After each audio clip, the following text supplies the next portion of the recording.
Hello and welcome. I'm Aman Mazingo, and this is the AfroTalesCast, a show that will explore the folklore, tales, myths, and legends of the African diaspora.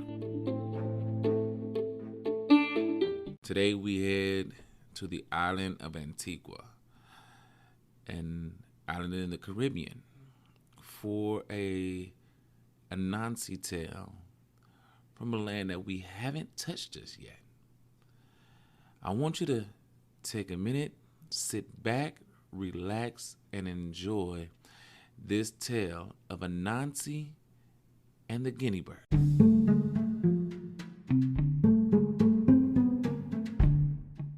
Anansi and the Guinea bird.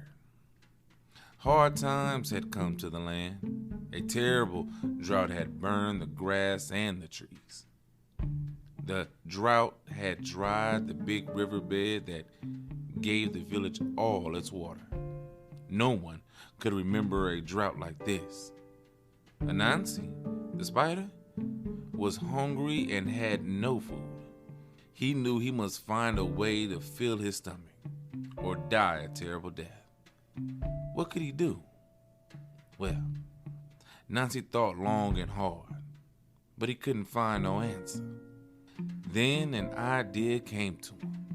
He decided to get Father God to make a new law. The world would be a better place if people did not interfere in the lives of their neighbors, Anansi told Father God. Make a new law. Anyone who does not mind their own business must die. Let them just drop down dead. Father God considered Anansi's words, and they pleased him. He accepted Anansi's recommendation and made the new law.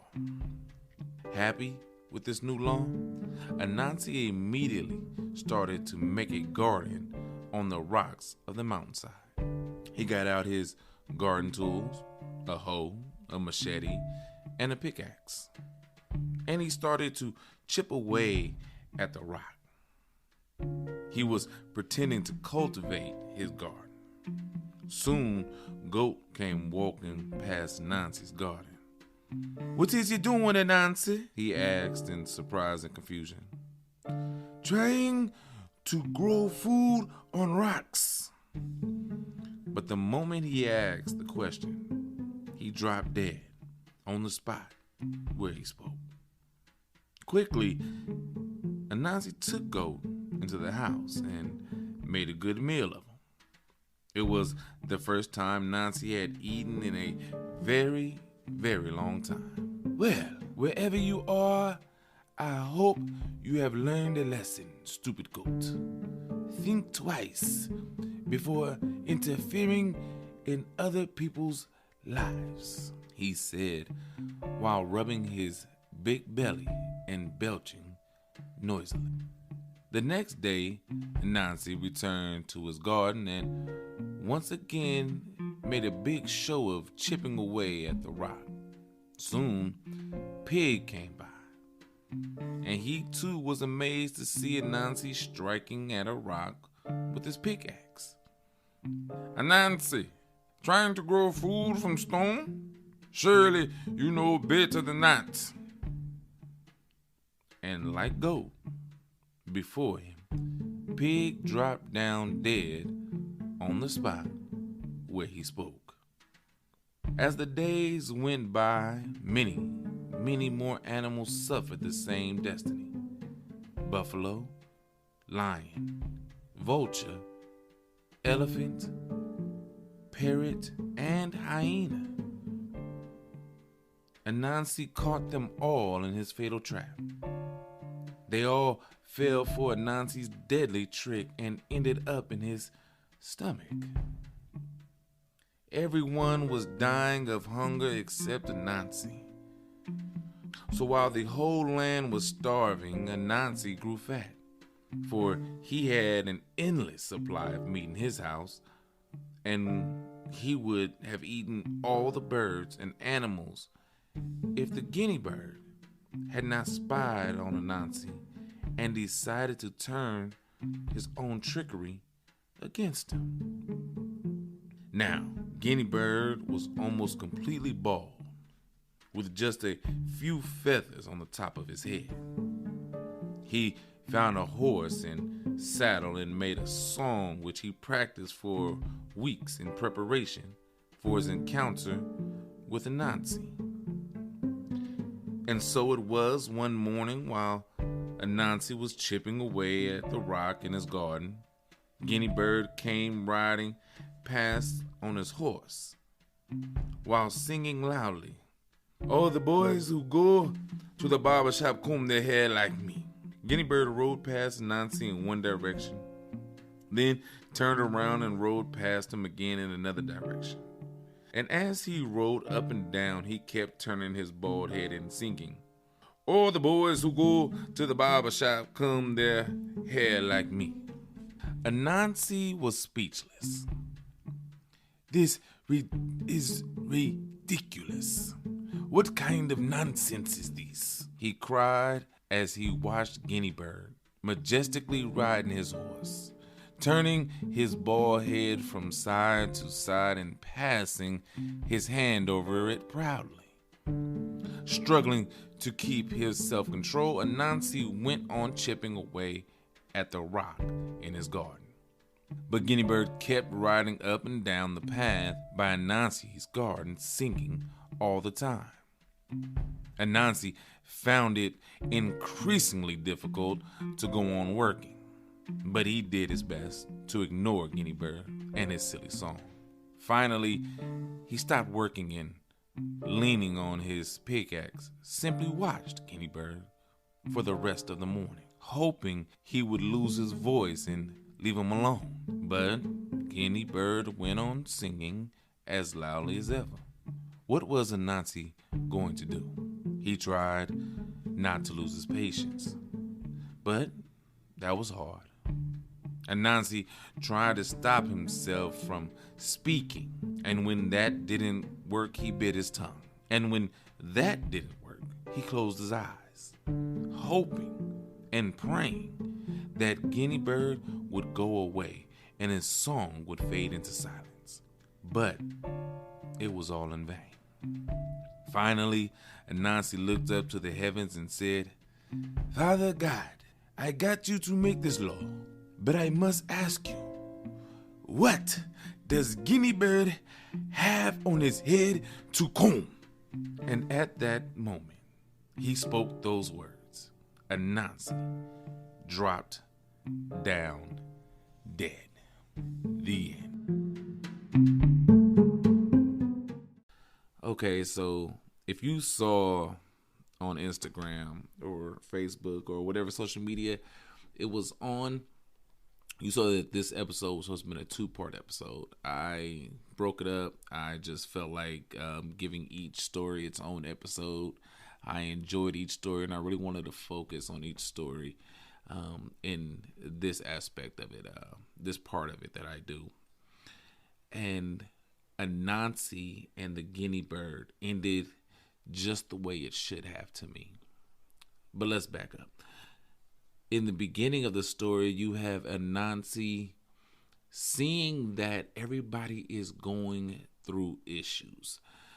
There's a drought, there's no food, there's nothing. People are going to die. Animals are going to die. The characters are going to die if there's nothing done. And with the amount of intellect he has, he chooses to be selfish with it. Chooses only to look out for himself. And goes to God and says, "I need you to make a law so that if people get in your business, they die." Which, first of all, is a messed up law. Off top, can we just admit that? It's a messed up law. The fact that God went along with it is messed up. But it happened, okay? It happened. But then he utilized that law for his gain and literally became a murderer. I mean, let's just call a spade a spade. He became a murderer and he started eating his friends, I guess. They were friends. I mean, they went up and talked to him like they had no problem, and they just died. But as smart as he was, somebody else was smarter. And Guinea Bird saw that if he was not stopped, there's no telling what he would have done. There would have been no animals left. There would have been no one left on the island, in the land. And he developed a way to get Anansi to fall victim to his own trickery. And I just think about how many people out there are like that. How many people do we know or have we seen, whether it's on TV or social media or in your personal lives, who will look for loopholes, look to create something that benefits them so that they can use it against other people. That's sad. If I must say, that's sad that people are like that, and we know people like that. All I'm going to say is, don't let that be you. Because as smart as you are, and as smart as those people are, I'm not going to get political or nothing on here. I'm just saying, as smart as anybody is in this world, is somebody smarter. We learned that growing up. As great as you are, there's somebody greater. As big as you are, there's somebody bigger. As fast as you are, there's somebody faster. There's always going to be somebody that can beat you. So I'm not saying don't play the game. I'm not saying don't fight the fight. I'm not saying don't try to win. I'm just saying don't try to be underhanded in doing it. Play the game right. Yeah, I mean, you're going to do what you want to do, but when you lose, if you lose, just know that the person was better than you. But if you go in being Anansi in this situation, there's going to be a guinea bird out there to get you. But, yeah, I like this story. And Anansi got his just desserts in this, and it happens, Anansi has a lot of stories where he wins, and this one he loses. But thank you for listening. Thank you for all that you have done to support, and until next time, have a great